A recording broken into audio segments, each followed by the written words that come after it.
Hello friends, welcome to aari creations. இன்றைக்கி நம்ம ஒரு குட்டி மேங்கோ மோட்டிஃபில் எப்படி பட்டன் ஹோல் ஸ்டிச் பண்ணுறதுன்னு பார்க்கலாம். இந்த மேங்கோவோட மேலே இருந்து நம்ம த்ரெட்டை எடுத்து கொஞ்சம் கீழே நம்ம நீடியில் உள்ளே விட்டு நம்ம த்ரெட்டை வெளியே எடுத்துக்கலாம். இந்த மாதிரி த்ரெட்டை எடுத்து கொஞ்சம் கீழே நீடியில் உள்ளே விட்டு த்ரெட்டை எடுத்துக்கலாம். எடுத்துட்டு அதுக்கு கீழே ஒரு குட்டி செயின் ஸ்டிச் போட்டுட்டு இந்த த்ரெட்டை லெஃப்ட் சைடில் அந்த ஸ்டிச்சுக்கு பக்கத்துலேயே நீடியில் உள்ளே விட்டு அந்த த்ரெட்டை அப்படியே கீழே இழுத்து ஒரு செயின் ஸ்டிச் கொடுத்துக்கலாம்.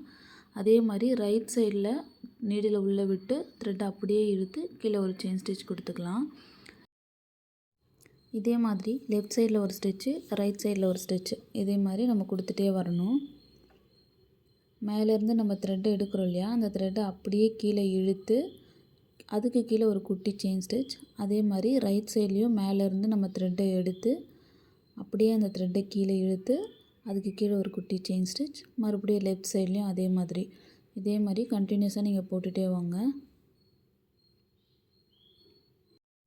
த்ரெட் ஒர்க் பண்ணும்பொழுது நமக்கு ரொம்பவே பொறுமை தேவைப்படும். ஏன்னா எந்த அளவுக்கு நம்ம பொறுமையோடு போடுறோமோ அந்த அளவுக்கு இதோட ஃபினிஷிங் லுக் நமக்கு அழகாக கிடைக்கும். இந்த மாதிரி த்ரெட் ஒர்க் நீங்கள் போட உங்களுக்கு அந்த ஸ்பீடு வந்துடும். அதனால் நீங்கள் ஸ்டார்டிங்கில் போடும்போது கொஞ்சம் பொறுமையாகவே போடுங்க. இப்போ இதை கம்ப்ளீட் பண்ணிட்டோம். இப்போது இந்த மேங்கோவை சுற்றி நம்ம சுகர் பீட்ஸ் இந்த மாதிரி கொடுத்தா இந்த மோட்டிஃப் நமக்கு கம்ப்ளீட் ஆகிடும். கண்டிப்பாக உங்களுக்கு பிடிச்சிருக்குன்னு நினைக்கிறேன். தேங்க்ஸ் ஃபார் வாட்சிங்.